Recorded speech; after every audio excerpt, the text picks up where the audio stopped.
And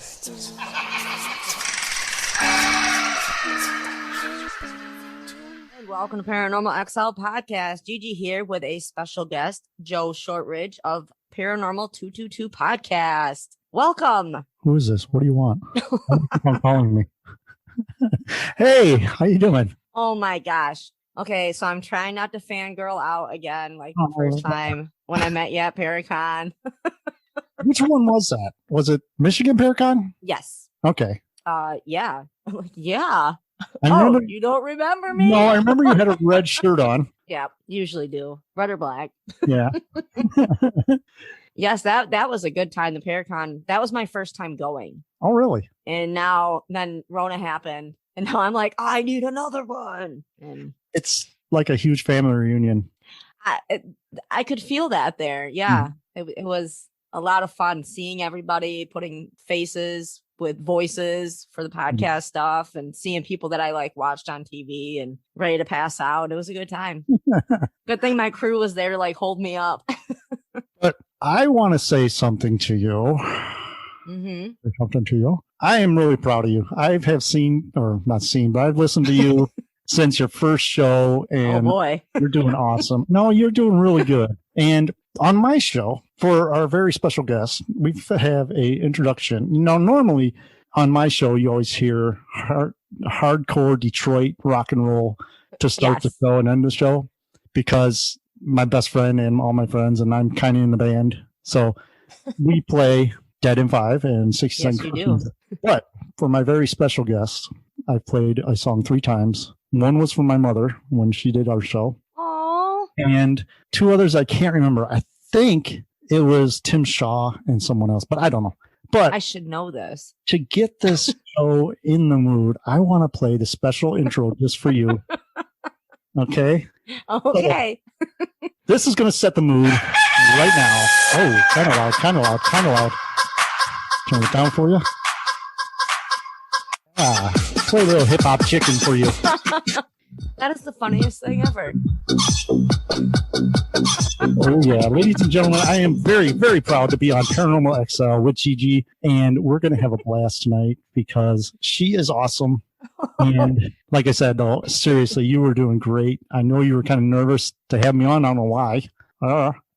Because you're like my all-time favorite as the podcaster, and you and Jen are the reason that I got into podcasting and got into paranormal podcasting. There was a few reasons why I got into podcasting, but I was trying to decide on a topic and whatnot. And then once I stumbled across your guys's and blaring it through the house while I'm cleaning or doing whatever, having it in my headphones at work. And then, and I was like, you know what? I want to have fun like they do. You guys are awesome. Yeah. I don't even drink.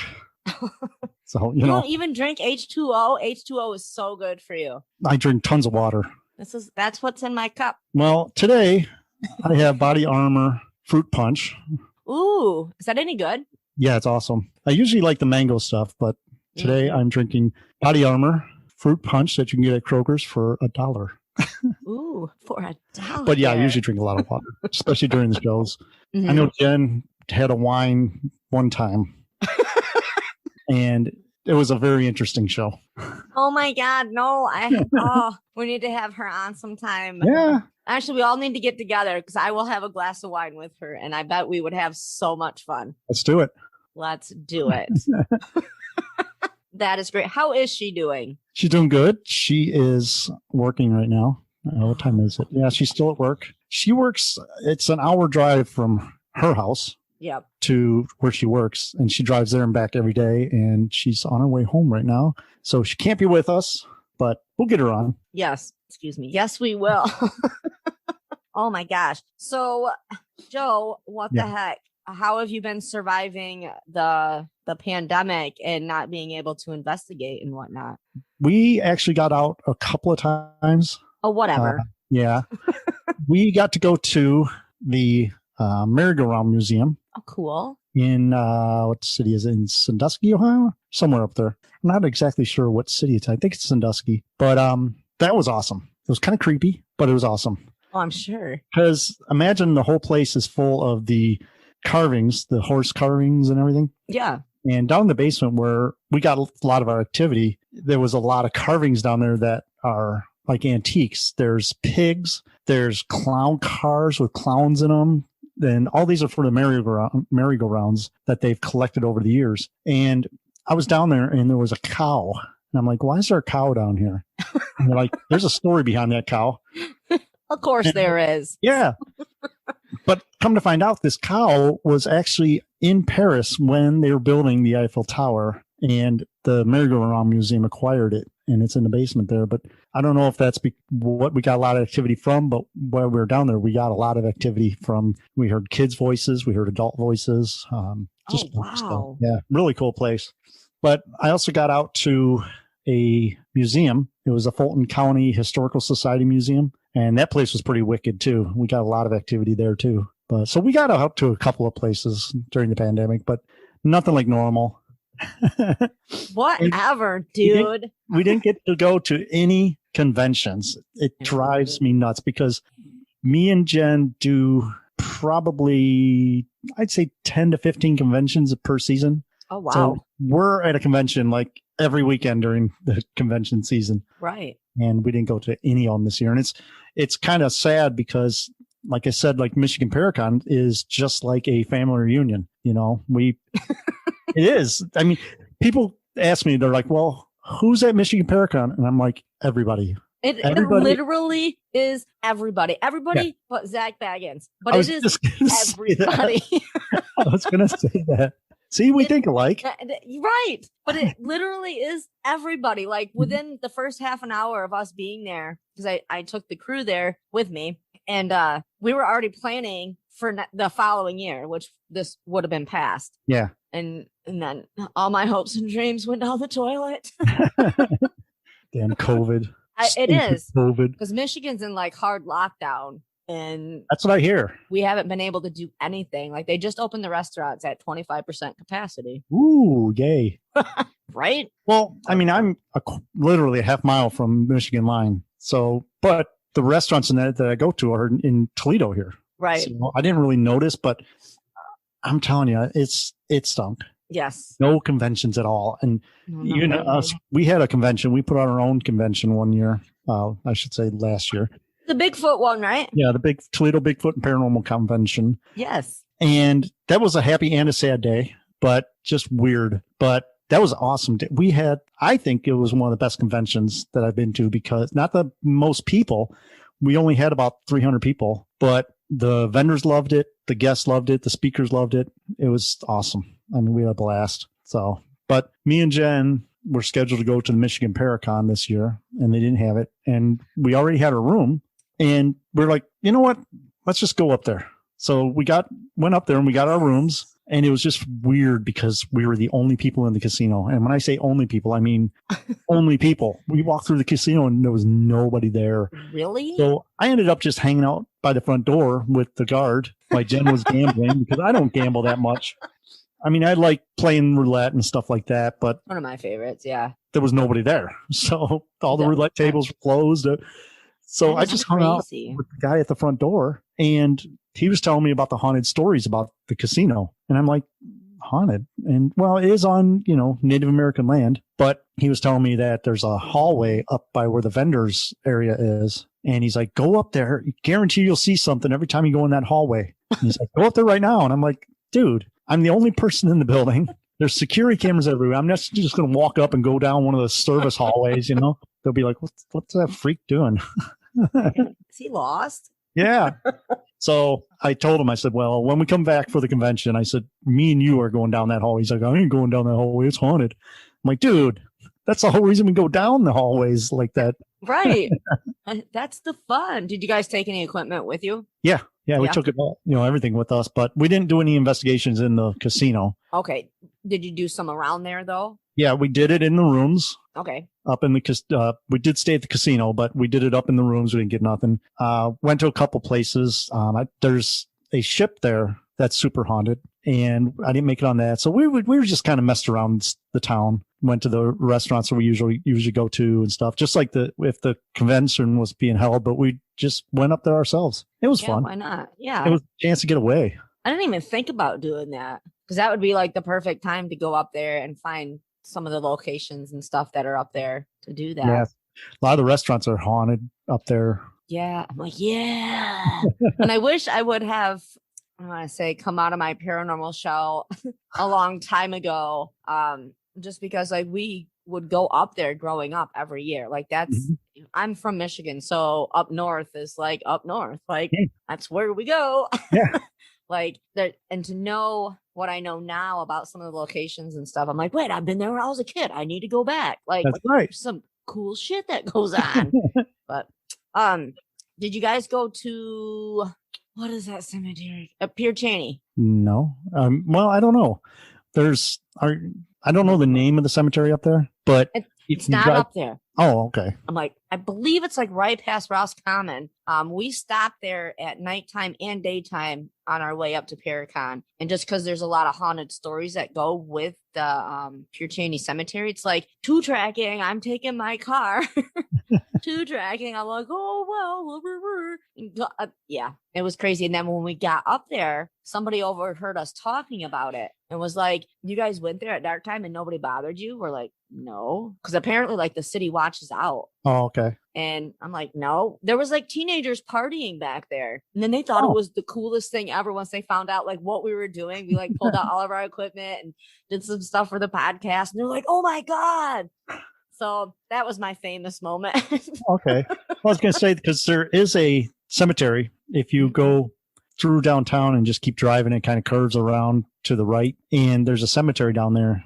And I guess there's some real good activity there. There's a super cool mausoleum that is completely covered in vines. Oh, cool. That was really cool. But we're driving through there and we stop and start looking at, the tombstones and that. And all of a sudden this fox comes walking up to us, a little red fox. And I'm like, okay, this is weird because they're usually real shy about people. Yeah. And the thing just walked up to us and we were just staring. I'm like, what do you want? I have no food for you. What do you want? Yeah. But that was pretty cool. We took our equipment in there and got some EVP stuff, but nothing I can write home about. That's a bummer. No. But what's cool about I don't know, I have an obsession with cemeteries. Mm-hmm. A lot of people ask me why and why I think that they're haunted. Now, do you think that cemeteries are haunted or can be haunted? I think so. I've had a lot of activity in cemeteries. Every time we go out of town, or even me just by myself, every time I go out of town, I always end up at the cemetery, because for one, that's where all the history is. If you want to learn the history, go to the cemeteries. Also, we do get activity at cemeteries. Now, a lot of people say, well, why would a cemetery be haunted? Because the people are already dead. And why would they be dead at the cemetery when it's not where they died or stuff? But the thing is, that's where you remember the people the best. Oh my God. And that's why I love tombstones because that's okay. I've said this a million times, but I don't know if you've heard it, but there's 3 types of death. There's the physical death. There's death when your body is put in the ground or cremated or whatever. Mm-hmm. And then the final death is the last time someone says your name. So see, that gets me. That gets me right in the feels when you say that one. But at the cemeteries, that's where people say their names. That's how they remember them. Thank you. I say that all the time because people are like, why would they haunt where they're buried? That's the last time they seen all their family and friends together. Mm-hmm. Like there's so much energy at one time at a funeral and stuff. I do firmly believe that there's spirits there, especially on funeral day. Yeah. On what the hell, guys? The people that didn't know they were passing, and like. Why isn't anybody saying hi? It's cemeteries. And then there's so much history. There's a beauty to really, really old cemeteries. Oh, yeah. In my eyes. Now, Quaker cemeteries are one of my favorites to come across because they're just so old. And I'm like, there's a story. There's a story. There's a story. Like when you point at every headstone, there's so many stories. It's great. I clean cemetery or clean the tombstones. Mm-hmm. And I've done it for years and never told anybody. And then someone caught me doing it in the family. They're like, how did the stone get cleaned? I'm like, yeah, I did that, but Bigfoot. I just do it out of respect for the family. And I mainly just do our family because you don't want to clean someone else's tombstone unless you have permission. And one of the big, huge no-no. Well, there's a lot of no-nos about cleaning them. I could talk hours for that, but a lot of these older ones, you got to be careful because if you touch them, they might fall over. Yes. And I've heard stories of people trying to clean tombstones and they actually fall on them. And then, that's a bad people are using stuff like acid to clean. I see videos all the time. They're using acids to clean. I'm like, are you crazy? The chemical I use is the same chemicals that they use at Arlington Cemetery. Okay. And it's plant-based and all that jazz. Mm-hmm. But when I'm out there cleaning off tombstones, I'll walk through and I'll read the names out loud and I'll talk as if they're sitting there. I'll be like, hey, how you doing? How you doing? Me too. Okay. If we were ever to go to a cemetery together, we'd look like two crazy people. Yeah. People would be driving and go, wow, who are they talking to? What are those people doing? At least though, we could be like, well, I'm talking to him. And you could be like, well, I'm talking to her. And we were in, and I know before the show here, I've mentioned to you that about cemeteries, and I want you to come out to Toledo sometime this summer and go to Woodlawn. Me and Jen were in Woodlawn Cemetery and just going around checking things out. We went over to the military area and she had her spirit box on and she's like, is anyone here? Does anybody want to say hello? And over the spirit box in tons of different languages, you're, hey, hola, hello, hey, all these different voices. And the spirit box, it's just a radio frequency. Yes. You're not going to hear 20 voices going, hello, hello, hello, ha, hola, No. Whatever the Chinese term for that or German. But we were hearing all these voices. So there's spirits there. Oh. And the thing is, too, I believe, now, we actually don't know what ghosts are as paranormal investigators or ghost hunters. What, you don't? No. No, but we don't actually know what they are. I mean, everybody assumes, and I have my beliefs. I think that they're a type of magnetic fields because our devices that we use to hunt for them are devices to pick up magnetics. Right, the EMF. Yeah. So why couldn't they be everywhere at one time? How do we know? I firmly believe that they can travel because I've had ghosts follow me to different locations. Mm-hmm. We do investigations here in Toledo at the Toledo Police Museum, and every time we're in the basement down there, I always say, if there's anybody in the hospital wants to come talk to me, because it's right across the street from a hospital, I always invite the spirits over. Whether people think that's good or bad, I don't know. But that's what we're there for, is to talk to spirits. Yes. And I always invite them over. I'm like, or even when we're investigating a building, I always say, if there's anybody in the building or in the neighborhood, come talk to us. Exactly. And you're kind about it. Oh, yeah, now, you got to be.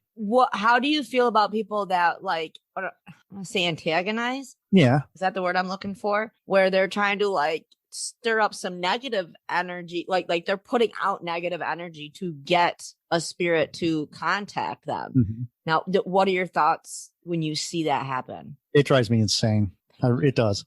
Because my style of investigations is I treat it as if, let's say I was investigating you. I would talk to you just like I'm talking to you right now. Yes. I assume that you're in the room with me. I assume that you're there. I don't come in and say, are you here? Come talk to me. Or that. I just say, hey, if you're in the room, let's talk.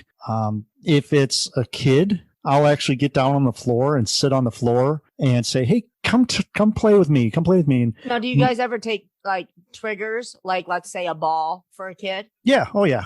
Mm-hmm. Okay. And I'm working on right now, and I'm trying to find somebody to teach me how to solder. I have a little truck that I'm going to make into a REM pod. Oh, that is awesome. Yeah, because I was going to buy a REM pod, and I'm like, I want to make one. So I ordered the kit to make one, and I'm like, I don't want to just put this in a tube. So I was at Goodwill one day, and I found a perfect size little truck, and it's super light, so I can say, try to move the truck, So trigger objects are definitely a thing that we use. And they're fun. I think they're fun. And like I say, you got to get down to their level. If you're talking to a kid, you got to get on the floor. Because think about it. If you're a little kid in a room and we still don't know if they can see us or that. And I know Miranda, the ghost biker, she does some experiments. And I think that they can see us because of the way that she does her experiments. Okay. But sometimes maybe they can't. We don't know. So I always get down to their level. If I walk into a room and there's a little kid and he's scared because he doesn't know if he's alive or dead or whatever, we don't know. Right. I'm not going to stand up and look down and say, talk to me. Right. I'm going to get down to their level. And just actually like you should a kid that you can see right in front of you. That's how you're going to get a reaction out of that kid. Mm-hmm. Now, on the other hand, by provoking or stuff like that, depends on where you're at. Now, when we investigate in prisons, I'm not going to go into a prison and say, is there anybody here who wants to talk to me? I would. No, I would go in there and say, hey, I'm here to investigate. We're not here to judge you. You're a little stern with them because that's what they're used to. Set your grounds. Yeah. Well, yeah, you talk to them as if you're talking to them in person.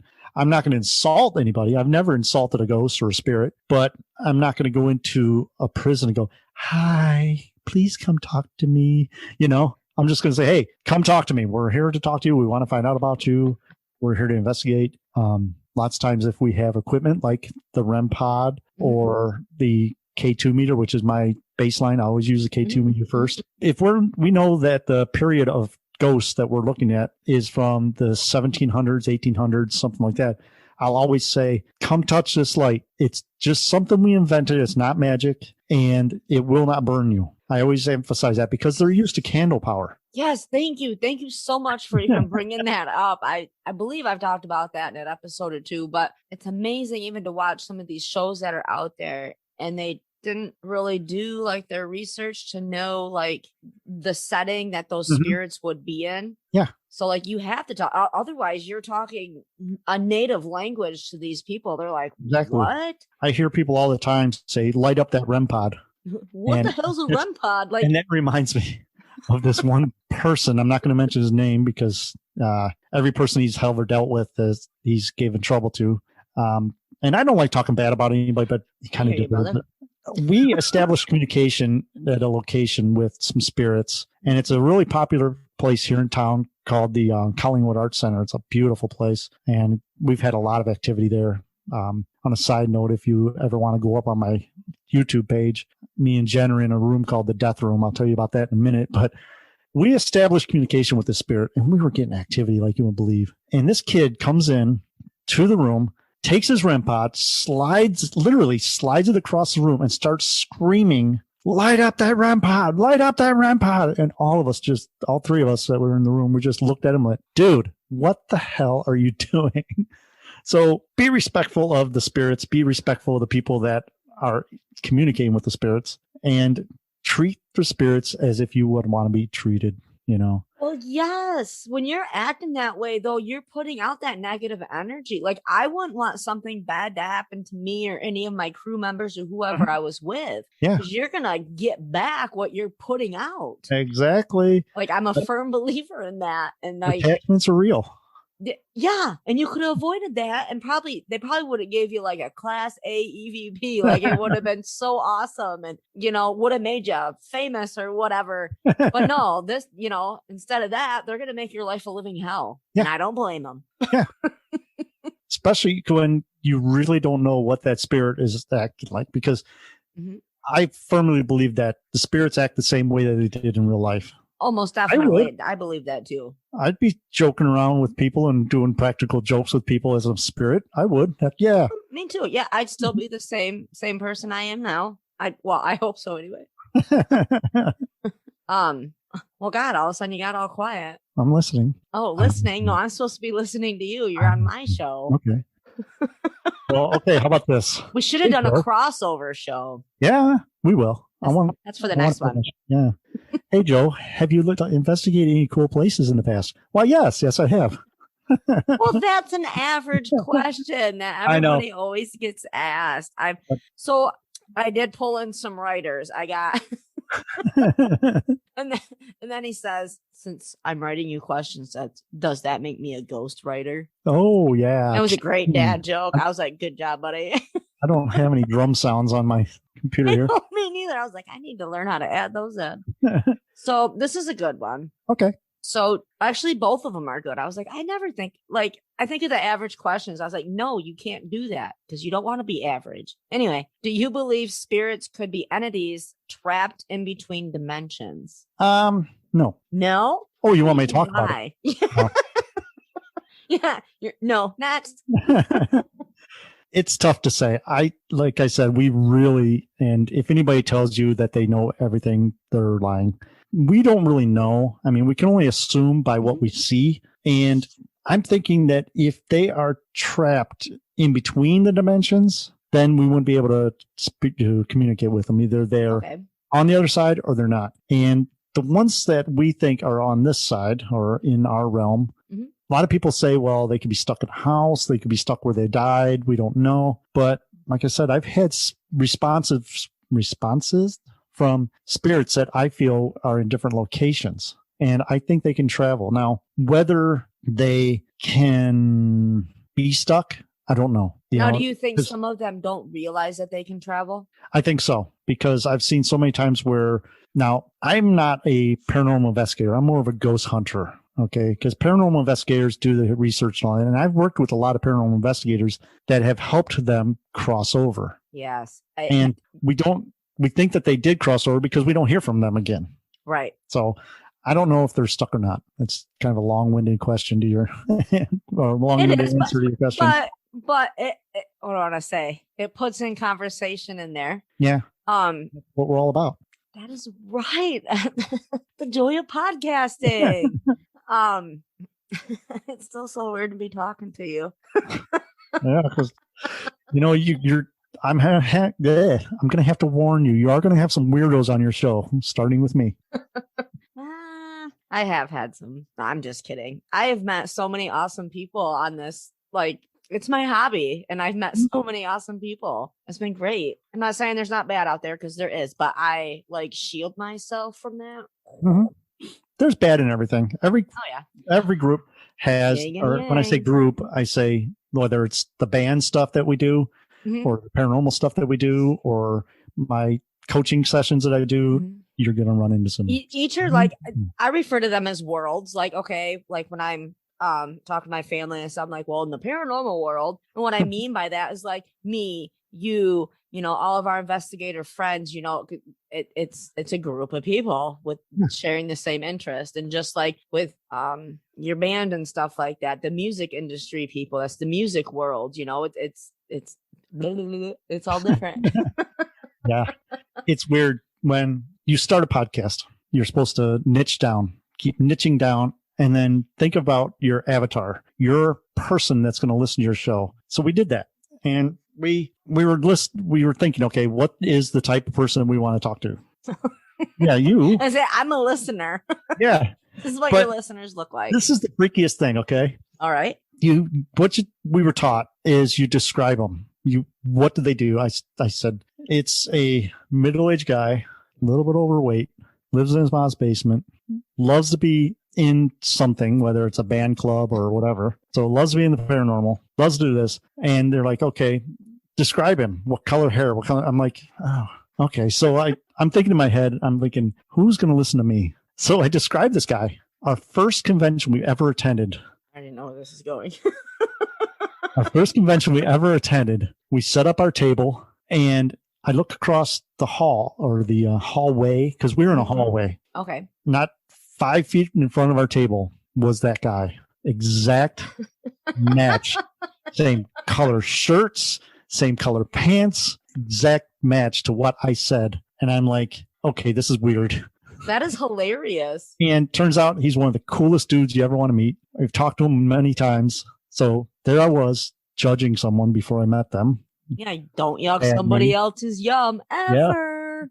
Yeah, ever. Yeah, I told you had me write that down. Oh, so I don't know where I was going with this, but anyhow, right.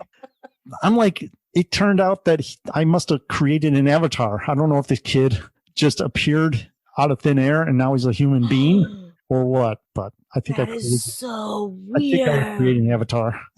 Because the next question says, do you think people can think spirits into existence, such as in urban legends coming true, or like your avatar? I think so. Yeah.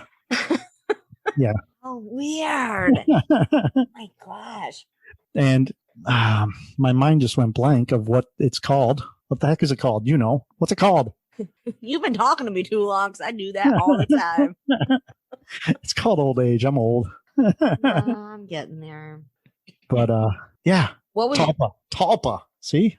Talpa. It's called a talpa. It's a spirit that you manifest in your mind, and you describe that spirit or that talpa in your mind, and it's known that talpas can actually come true. All right. So right now I'm taking notes on what you're telling me, because those are awesome show ideas.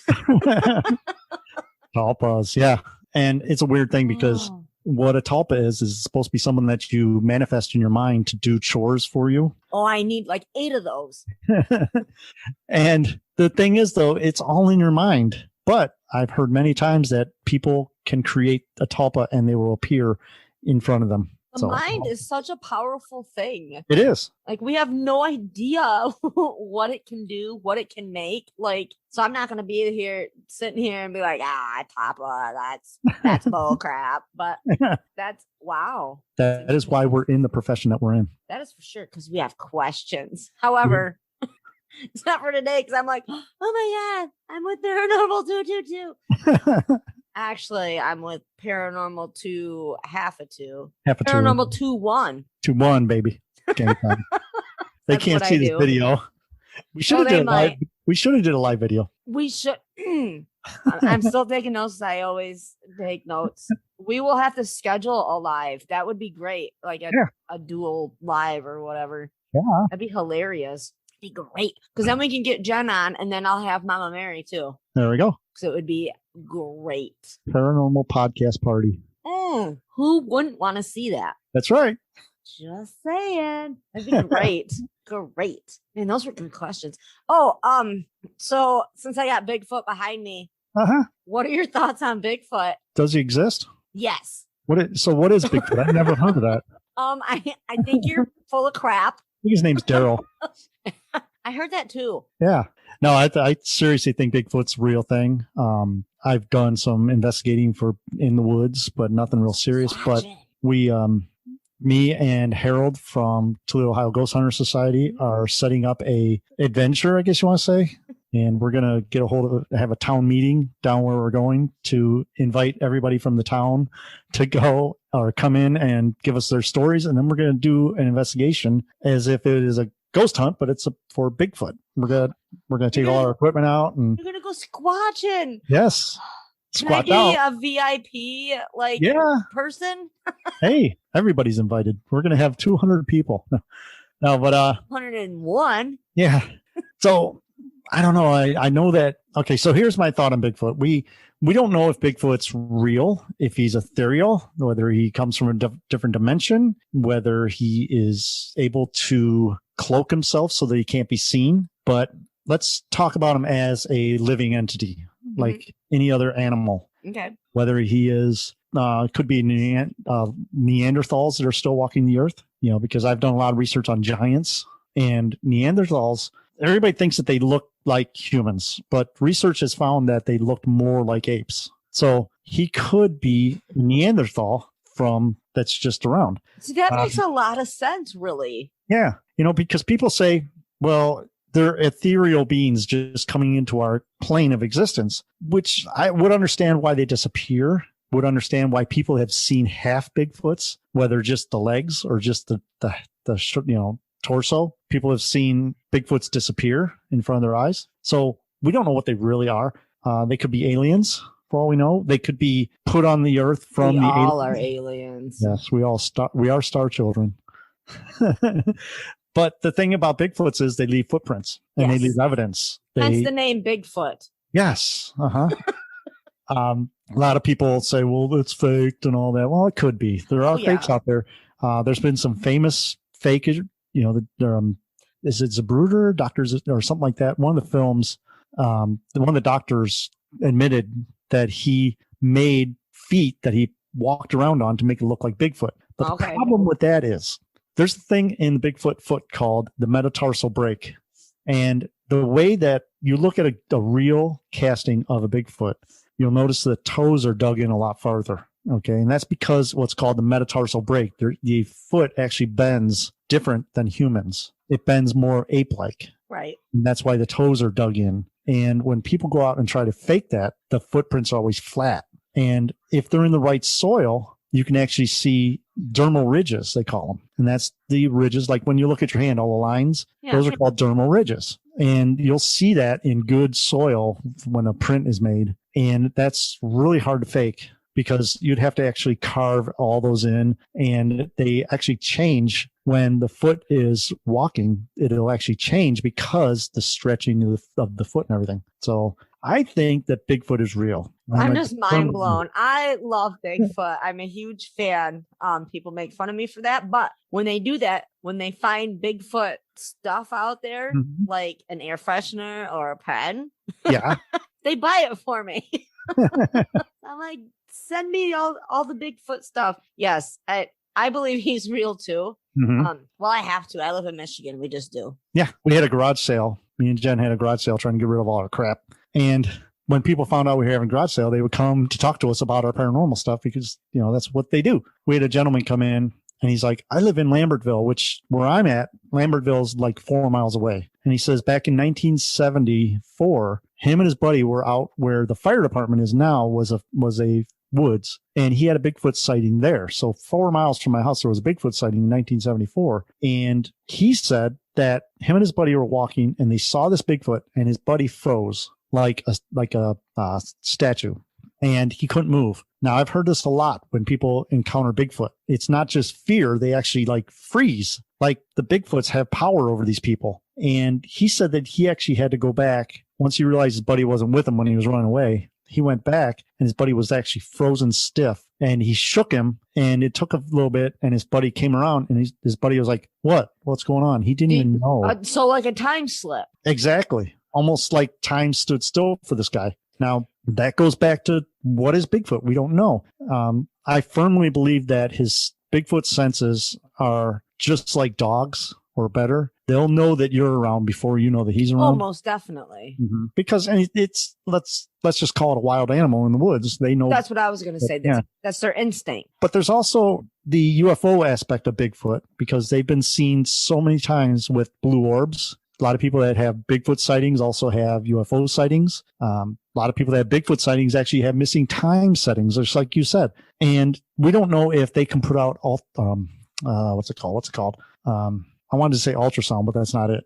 Such a low frequency infrasound. Yes. We think that Bigfoots can put out infrasound that can affect our minds just because we would never know. Yeah, we don't know. And researchers have found during Bigfoot encounters, like I said, they've seen UFOs, they've seen blue orbs. There's a funny story about this lady is driving down the street and all of a sudden this Bigfoot comes running in front of her car, stops, looks at her and is looking at her like, run, human, run. I don't do a good Bigfoot voice, but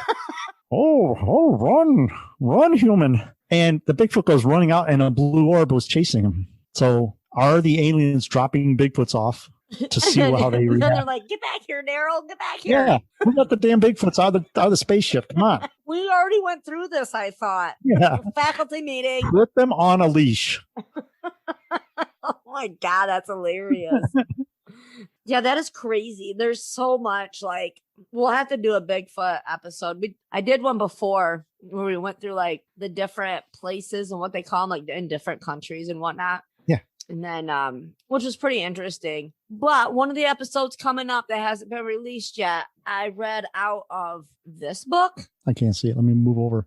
This is us behind the scenes, folks. Oh, there it is. Myths and Misconceptions. Yes. And so in the episode, I'm like, blah, blah, blah, blah. And it says Yeti. Yeah. So in some parts, we get a Yeti. Yeah.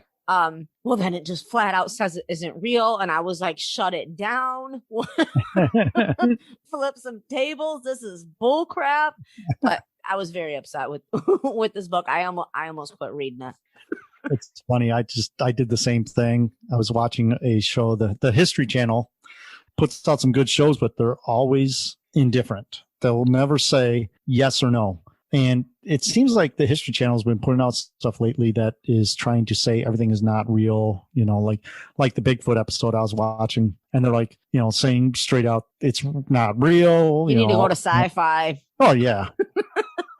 But it's hard because so many of my friends are on History Channel. Well, yeah, the History Channel, I love history, and I didn't realize it actually until I delved deep into the paranormal. I was like, no shit, I actually like history. I wish I would have learned this back in high school. But everybody's got their opinions, and you got to respect everybody's opinion. And I kind of didn't when I was watching the show. I'm like, I'm turning this off, just like you with the book. I'm like, screw this. They need to be open-minded. if they're trying to sell something or get people to watch for viewers because you're on TV, you need to remain open-minded, because then you're going to pull in so many more viewers or listeners or whatever. You have to. Yeah. And that's, people don't understand also that it is entertainment. Now, I'm good friends with a lot of people who are on these shows, except for Zach. I don't know Zach. I do. Just kidding. I mean, I know his hair is haunted, but... You say his hair? Yeah. Oh my God. I love it. But it's like, I know a lot of these people, and you're starting to really meet them. And when you come to Michigan Paracon, you definitely meet them all, and you get to hang out and party with them and sing karaoke and have a good time. And the thing is, though, you have to remember it's entertainment. Yes. So they have to be entertaining. And I've had so many people. Yeah. I've had so many people that are like, can I go on a paranormal investigation with you? And I'm like, yeah, but you got to realize it's not like TV. You're going to sit in the dark for hours and not get anything. Thank you. Then 1 second, you're going to, all of a sudden, the light's going to blink and you'll freak out. Don't run out of the room. That's what we're there for. Yes. And then you have hours of going through EVPs and video and blah, blah. Like, no, they don't show all that. We did an episode on that too, because that was something that it triggered me. I don't get mad over things. However, there's topics that I wish people would research more before trying to have a conversation with me about. And if I don't know anything, I'll either ask questions or I'll back out of the conversation because I didn't do my research, Yeah. But so many people are like, we're going to go investigating for 45 minutes. And I'm like, no, we don't even have commercials. Like, no, it's absolutely nothing like that. There is work to be put into it. Like, you have to have the passion to actually do it. Yeah. And exactly. That gets forgotten about a lot. Yeah. I think. People don't realize that. Okay. Good example is my friend Miranda, the ghost biker. Yeah. I was just talking to her last night, and we were talking about how people don't go over their evidence. And you wouldn't believe the stuff that you have in your evidence if you just go over it. But like her 30-minute show is literally probably 200 to 300 hours of data that she has to go over. Because you figure you've got 6 cameras running 12 to 14 hours. You've got audio, then every single thing you got to go over. So if you're going to get into this where you're actually doing paranormal investigations, it's a lot of work. It's a lot of hours. A lot of time. See, and what I went rounds with my crew is I'm watching them and I'm watching them use the equipment and doing their thing, that I would tell them to do. I'm just kidding. Yeah. But we all had our positions in the crew. But I'm like, man, some of these guys are missing out on some really good stuff. Because why are we doing this? First up, when we're going out for a hunt, it's for ourselves. Yeah. So like, if you're so busy having your camera going, there's a ghost probably behind you going, hey, I'm right here. I'm right. Just like Bigfoot's behind me right now. Hey, yo, I'm right here. Gigi, what are you doing? Yeah. And I think that a lot of these people get so caught up on catching the evidence. I don't know. I have a lot of mixed feelings about that. Like, yes, I have my equipment and I use it. However, at first I was like, yeah, science, we're going to use the equipment. Yeah. And I'm like, we're missing out on everything. We're missing out on even just seeing some of the awesome history and stuff that we came out here to see, just because we're trying to put batteries in because they keep going dead. And you know what? Because the ghost is behind you. He wants you to see him. Yeah. So like, always find a camera person, find somebody to do that for you that's not really into it. That's my advice anyway. Because you do. I think people miss out on some awesome things because of that. There's 2 main pieces of equipment that I use. Is the K2 meter, which a lot of people don't like it, but I love it. It's my baseline. It's the way to establish communication.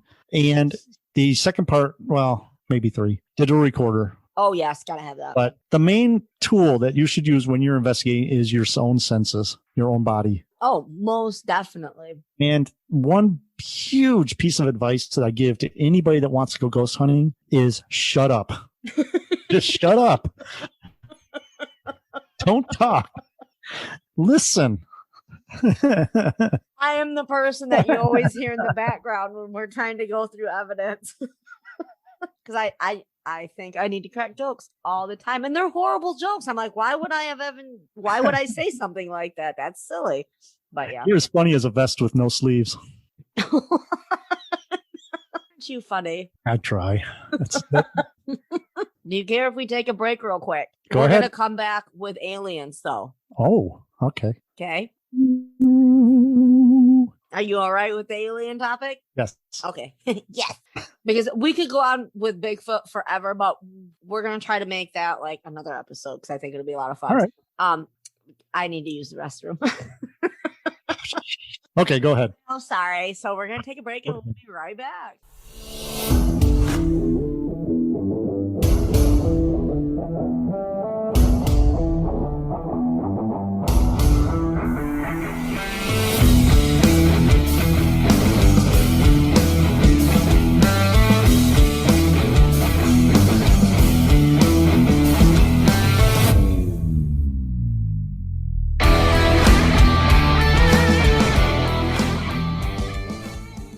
And we're back. Hey. That's how I come back to the show with the cheesy game show host voice again. It's okay. It just comes natural. Hey. So yeah, what are your thoughts on aliens? A lot. That's what I figured. That's how I got started into the paranormal. I was always interested in aliens, and I believe that there's aliens all over the universe. And, people ask, well, did they ever come to Earth? Yeah, why not? I mean, the Earth is only 2 point some billion years old or whatever. 3 days, and, 6 hours. The human race has only been around for a blink of an eye in the time that the Earth has been around, and Mars. And I believe that there used to be civilizations on Mars too, but that's a whole nother story. But, back in 1984, they found the first exoplanet, which is a planet outside our solar system. Since then, and it's those people over there, they believe that every star has planets around it. Whether they're inhabited or not, we don't know. But just the overwhelming amount of stars out in our galaxy by itself, not to say other galaxies, but in our galaxy alone, there's billions and billions with trillions and trillions of planets around these stars. My belief is there has to be life somewhere else, whether it's microbial, whether it's, we don't know if these aliens that are on other worlds are water worlds where they can't get off their planet. Me and Jen did a whole show on that of where are they? Because Enrique Fermi was sitting at a table one day. He's a scientist that, like the Fermi lab is named after, and Fermi 2 out here is a nuclear plant. But he was a scientist, and he was sitting around one night with a bunch of friends at dinner, and he just all of a sudden said, "Where are they?" And they're like, "Who?" He says, "The aliens. Where are the aliens? As old as the universe is, and the speed in which we can travel right now, there should be aliens all over us." Now, I know someone that, I don't know, were you at Michigan UFO Contact? No. No? Okay. We're at Michigan UFO Contact, and we were interviewing Cheryl Kosa, and she is awesome. You need to get her on your show. She came up to us and said that there were reptilians at the convention. Okay. And if your listener doesn't know, reptilian is just one of the aliens that people believe are here among us. Yes. And she called it glamorizing. They can glamour so that you can't tell that they are reptilian. They look like human. Like a shapeshifter. Yeah. And she said that there was one there. And we're like, okay, which one? Who is it? And we need to have them on. That's right. But there are people that believe that the aliens are still here. And I don't know. I don't know if they are or not. I've met some weird people that could be aliens. But my belief is that the universe is teeming with life. Mm-hmm. Whether they're capable of coming here or not is up to believe. There's so many reasons why they couldn't be here. Is one, their civilization got to the point where they blew themselves up, which I feel that right now we're kind of going that way. They could live on a water world where they can't get off their planet. Their planet could have too much gravity, so they don't have rockets that can get off the planet. But I think that aliens have been here, will be here in the past or the future. A lot of the sightings. Now, there are a lot of sightings that are faked, but just like anything. Just like anything else. And a lot of the sightings, especially back in the 20s, the 1800s, during the wars, all the wars, soldiers said that there were aliens among them, fighting with them or fighting against them. There's stories of World War One where the soldiers were actually saw spaceships and all that. And there's different like mass sightings and what's it called? The flap, they call it. So there was sightings back in the 1800s of airship flaps, they call them, where people see tons of them. So I think personally that there are aliens and they have visited us. They may have helped our civilizations thousands of years ago. And that's why we see carvings, different like cave paintings. Yeah. And they look like the classic grays. Yep. Whether they're grays or, like I know the listener can't see it, but I look at you and then behind you, you have the alien. I do. The alien that you have behind you is not a classic gray. The one that you have behind you is actually one of the tall ones that have gray features. And he's staring at me. He is. He is. But like the grays. Okay, we talk about the grays. They're the ones that abduct people. They're the ones that do the experiments with them. The medical experiments. The grays versus the government. What do you think? Do you think that they're tied into each other?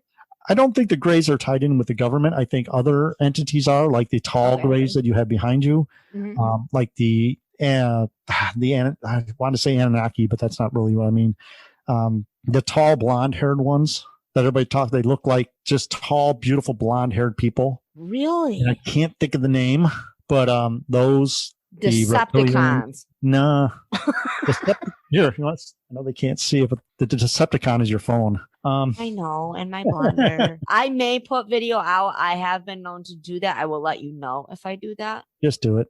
You don't have to let me know. You can do anything you want. It's your show.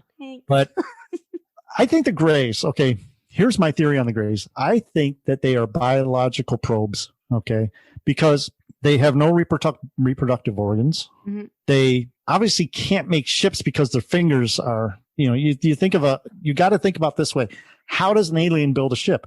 You got to have factories to make the stuff. You got to, all that. So their minds. I don't know. Their minds, because Oh, say it. And here I go. Like I'm all of a sudden having like new ideas now, new thoughts. Because like our minds can create some weird shit, and some amazing things can happen. I believe, like if you can get to that part of your mind. Imagine like maybe they have the capabilities of doing, maybe they're just humans that have humans that realize their potential of their full brain, of their full minds. Oh, I just mind blew myself. How do we know that the aliens, like you said, are humans from the future that come back to visit us? Yeah, because if they say that we came from cave people, the people that believe that, anything is so possible. Think of evolution. We are becoming off-world beings. We're going to different planets. We don't have people up there yet that we know of, unless you want to believe that we have bases on the moon and all that stuff. But think of the evolution. Let's say 1,000 years, maybe, probably 1,000,000 years from now. What are we going to look like? If we go off-world, we don't need a lot of gravity, so our bodies will get thinner. Oh, I'm down. Me too. We won't need to eat a lot, so our mouths will get smaller. Our eyes might get bigger to grab more light. And as we intermingle or stuff like that, what color skin are we going to have? So we could be the tall grays from the future coming back. And that would also explain why Ancient Aliens is all so big, because if they can time travel to our time, they could time travel past our time and be the gods that people see way back in the past. They're really not ancient aliens. They're future aliens. Exactly. Boom, drop the mic. Not the one I'm talking on, but we can drop this one. It's hooked up. But holy crap. I knew this topic was going to be interesting. Now, I haven't, because I want to cover aliens, but I want to do it in like multiple episodes because I really, really, really want to delve in. Because I know there's like the Green Man alien. Majority of people are like, okay, a Martian. And then there's like the grays and all the, it's just so vast and so much stuff to delve into. Yeah. they're talking about maybe 12 to 15 different styles of aliens that are on the Earth at one time. Now, if we went to Area 51, would we know? See, what are your thoughts on Area 51? It's a cool place. I've never been there. I'm looking into the microphone. It's a cool place because to me, I love space. I love the Air Force type stuff. I love planes. For sure. So it's definitely a place where we've built the spy planes, all that kind of stuff, and tested things that we've probably never even heard of or never will hear of. But there's so many people out there, like I think Bob Lazar, that worked there, and they swear that they're re-engineering or reverse engineering spacecraft that are there. So we don't know. Now, my theory is, okay, because Area 51, you remember, it wasn't that long ago, everybody was going to storm Area 51, and it's like this big thing. Blah, and now everybody goes out there. Oh. And then we have COVID, and COVID knows that it'll get you there, so you don't go there. So my kind of theory is because, okay, now the government and aliens, whatever, know that it's out there, that people know that Area 51, and then we just assume that there's these aliens and all this stuff that they don't want us to know about. Now, what are your thoughts on them moving the location but not telling anybody? Oh, they would. I mean, definitely. Right. Why wouldn't you? Yeah. Because then you get these weirdos out there that are going to storm Area 51. Now, don't get me wrong. That was really, really entertaining to watch everybody's. Absolutely loved it. Because we talk about Wright-Patterson Air Force Base, during Roswell, the crashed spaceship from Roswell, supposedly, and they said these found bodies went to Dayton, Ohio, to the Wright-Patterson Air Force Base, into the hangar there, which is now an apartment complex. But we don't know. I mean, there could be bases all over the place that we just don't know of. We do know of bases inside mountains, but that was more for the nuclear fallout type stuff. But who knows? I mean, we don't even know if... I was talking to a guy one time, and he mentioned about the tunnels. And here's something also you should have on your show. I got a list going. How do we know? There sounds like the world hum and stuff like that. And there are tunnels underneath the United States all over the place. Whether I don't know if it's a conspiracy theory thing or not, but I've heard so many times of these tunnels that are like 3 miles down. So how do we know that that's true or not? But why wouldn't government make tunnels underneath places? I mean, we do know that the Denver airport has tunnels under it. There's bunkers under, hotels and businesses. They're government bunkers, but that was mainly, like I said, because of the war stuff. Right. And how do we know that Area 51 doesn't have a huge tunnel dug somewhere else and they're doing all their experiments and all that there? We don't know. Right. That's, man, I just had a really good thought too in that laugh. Oh man, the aliens. It was so there. Damn it. We're talking about, aliens, tunnels. Man, I had a good one. Area 51, Wright-Patterson Air Force Base. Where there's an Area 52 and 53 and 54. Yeah. Do you know why it's called Area 51? I don't. Enlighten because when the government purchased the property, the section of the property that was, how you have like neighborhoods, like my address and then the neighbor's address. It was on the map. It was the square was called Area 51. So that's what they called it. So right next to it is Area 52 and the other side is Area 50. It's just that space that it's built on is Area 51. It should be more exciting than that, but that's it. That's it. That's it. So, since we're in the paranormal and, ghosts, aliens. See, a lot of people, when they think paranormal, they just think like strictly ghosts. They forget about all the other stuff that goes with it because there's like a shit ton. Now, what if, think about it. Okay. If the aliens are our ghosts, the ghosts that we think that we see, whatever, what if they're the same thing? Can I say this? Shadow people. Shadow people. They're always hiding in the corner. Ever. You can't see them straight out of your eye. You're always off the sides. How do we know that shadow people are not the aliens visiting us and we're just seeing them and we think they're ghosts? Things that make you go, Yeah.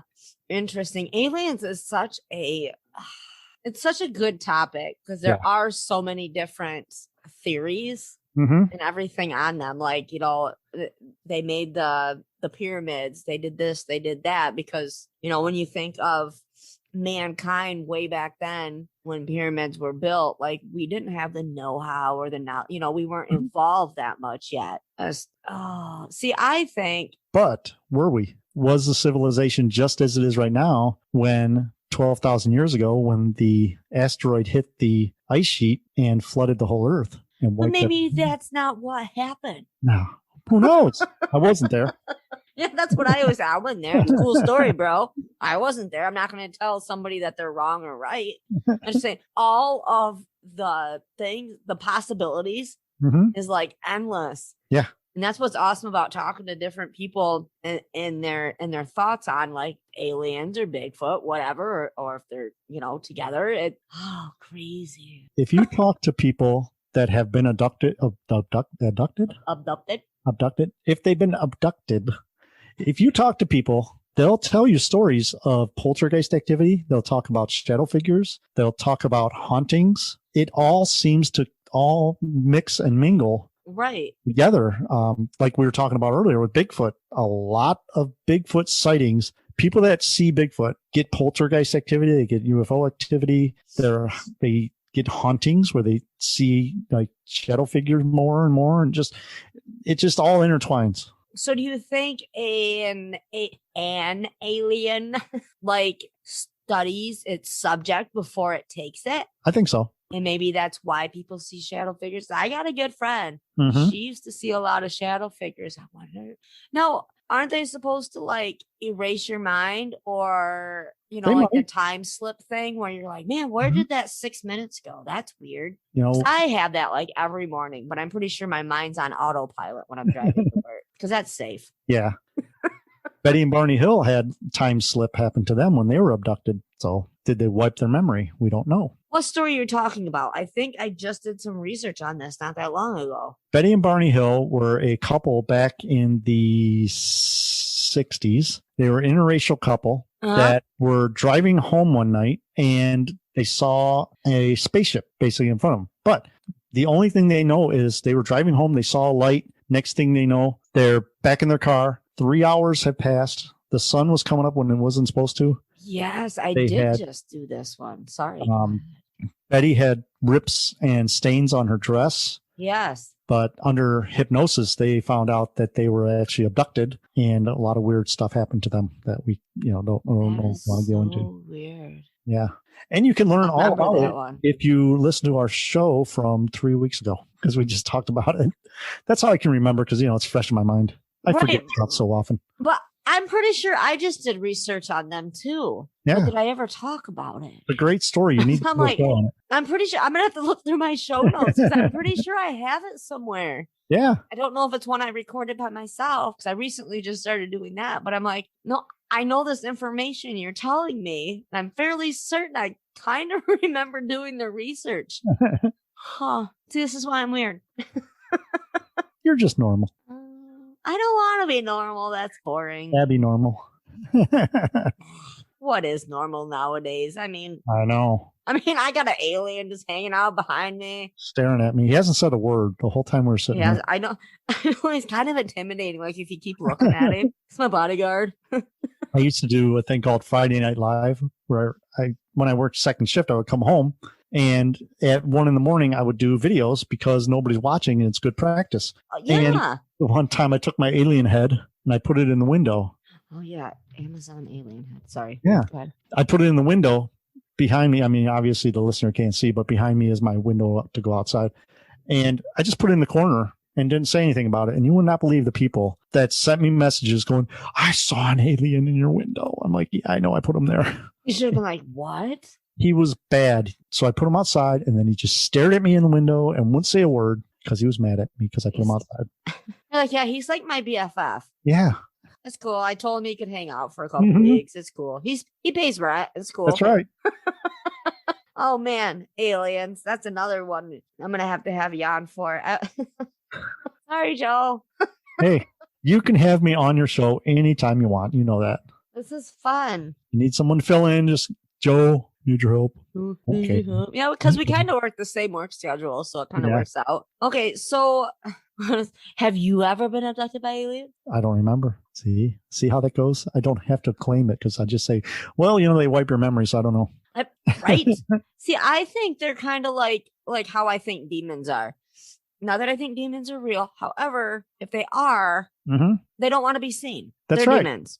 So I think aliens are real. This is my own belief, and call me crazy. I don't care what. It is what it is. They don't want to be seen. So we'll never know. And I remember my thing I was going to say earlier. We aren't ready for this guy. No. Like, look how we handled Rona. I know. We're not ready for him. We're not. As a human race, we're not ready for him. We're not ready for a lot of things that we already, that has happened. But no, do not storm area 51, 52, 53, or 54. Just, we are not ready, and that is okay. Yeah. We are just not ready. We're not there. Let's not force it. Oh, never. People. Now I know Jen has gifts, right? She's Where an empath. Empath, not psychic, but empath. Senses emotion. I'm like, I'm an empath to a fault, and it sucks. Now, do you consider yourself spiritual in any type of way, or have you discovered your gifts? Well, I have a good gift for BS. My BS meter is very high, but other than that, no. I'm as psychic as a rock. Now, okay, when you think psychic, what do you think? People that can actually communicate with the spirits. Okay. Empathic is an emotion. I think that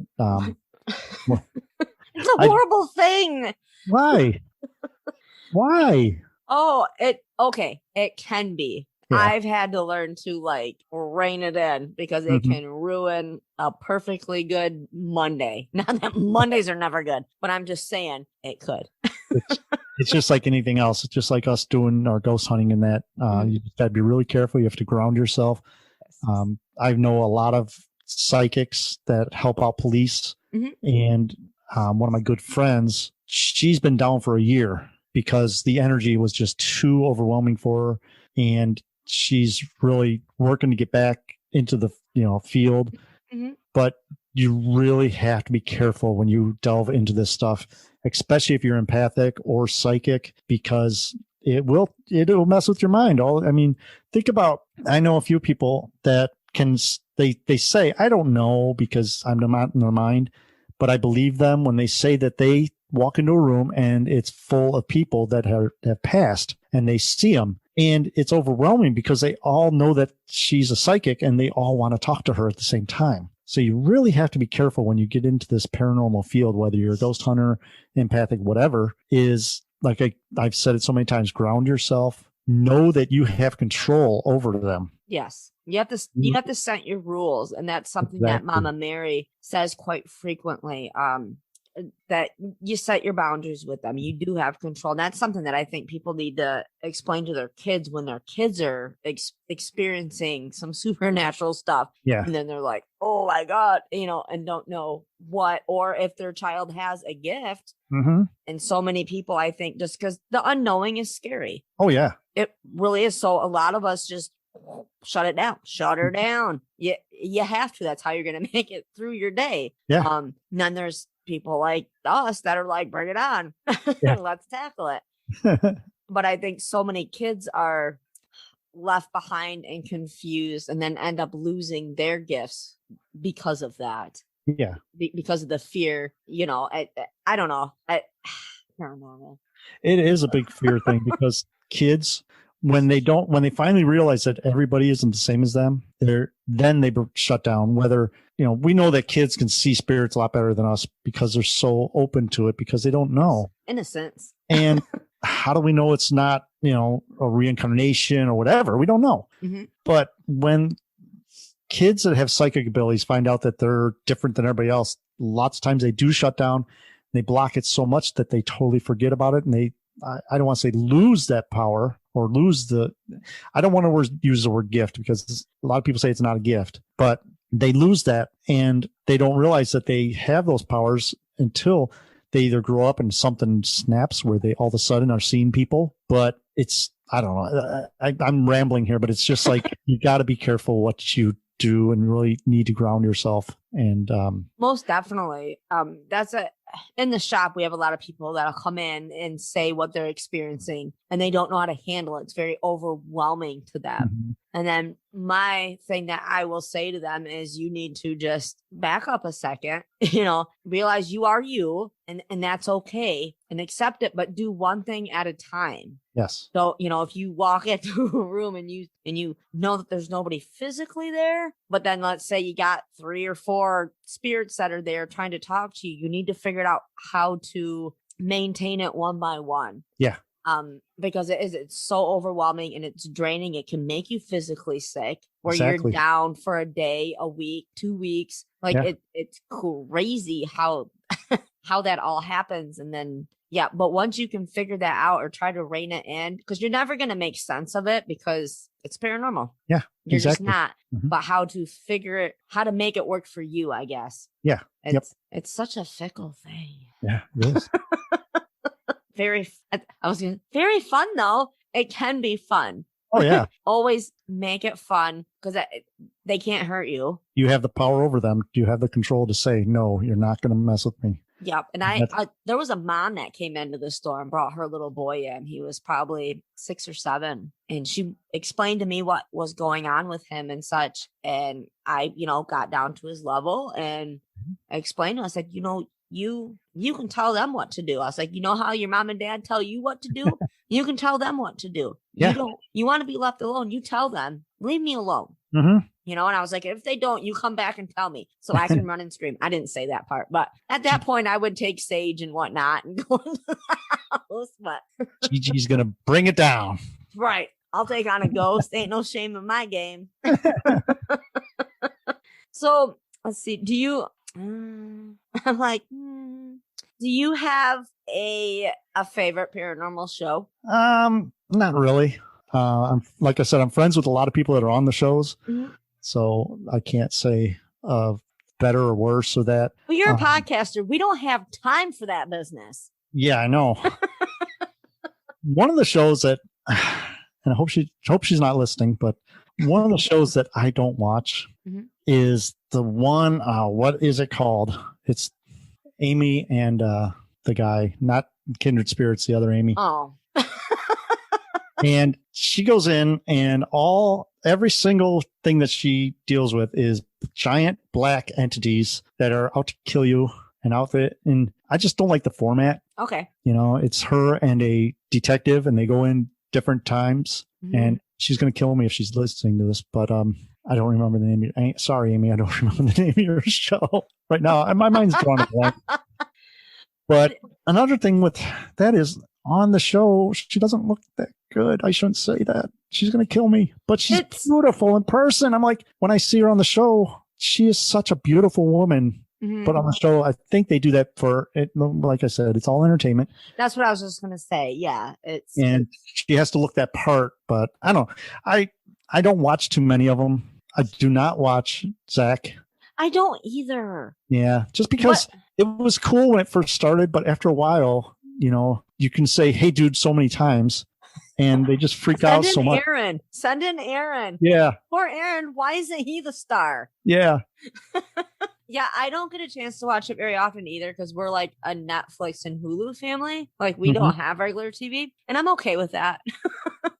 However, Zach's show, yeah, Ghost Adventures. Mm-hmm. I do have respect for them just because they're doing what they do. Uh-huh. But one thing I always say, just like on TV, or how we discussed earlier with the investigation, is not like how you see on there, but they're out there, they're doing what they're doing. Like, mm-hmm. I don't know, mixed feelings on him. Now, my feelings have recently changed toward him. Okay. Because of a story I can't tell. Okay. Which is really sad because it's actually a very inspirational story. Mm-hmm. But I'm still working on her to bring her on my show. Yeah. One thing I will say, have you got a chance to go out to the museum yet? Zach's museum? No. Yeah. No, I've never been to Vegas. See, my first time was last December. Yeah, I remember that. Yeah, before everything shut down. Yeah. I went out there. My little brother wanted to go out there, and my older brother ended up being out there at the same time. It was crazy. Anyway, so but my one thing that I went out there for, like why I was like, okay, let's go, because we just went out for a weekend, was the museum. Yeah. The best $45 I've ever spent in my life. Oh, really? But I went in there thinking, man, we'll see. Mm-hmm. 2.5 hours later, like, because it's a guided tour through there, but we had just done the oppression or possession episode. Okay. A lot of the things that I got to see, or I researched. So like that was super cool. Like the Dubuque box. Yeah. And there was like the mirror. And then there was just, oh my God, there was just so much stuff.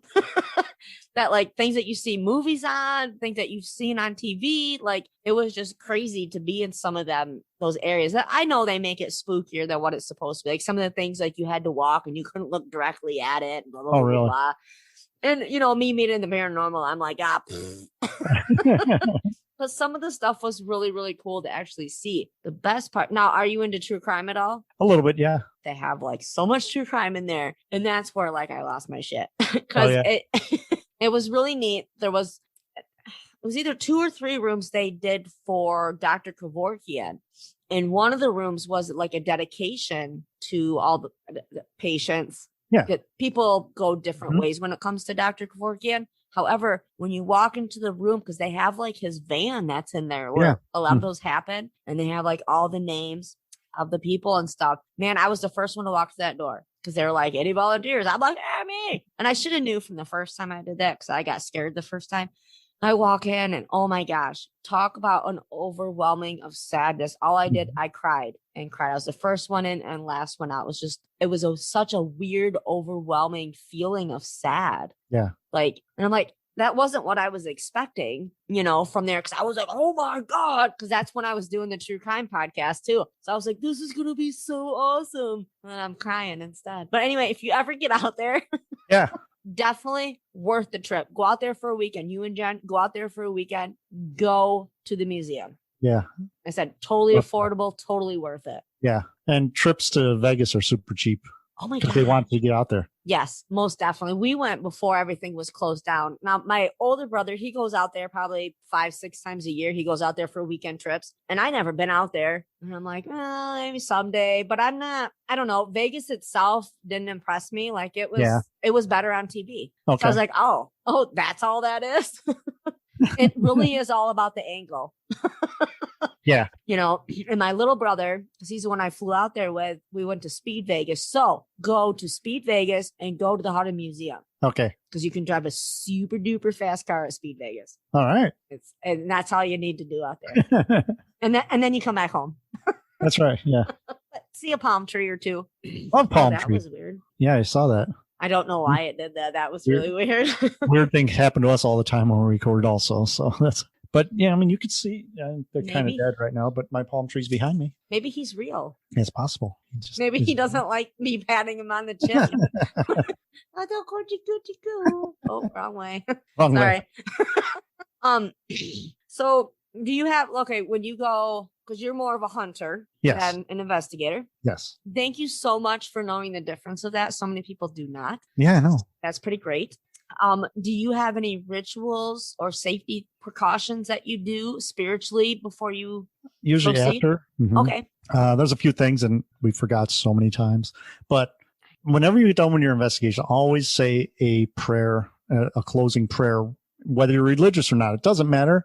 It's the intent. And basically, my prayer is just when I walk out of a location, as I step out the door, I say, any spirits that have attached to me, you cannot leave with me. You must stay here. I'll come back and visit you, but you cannot follow me home.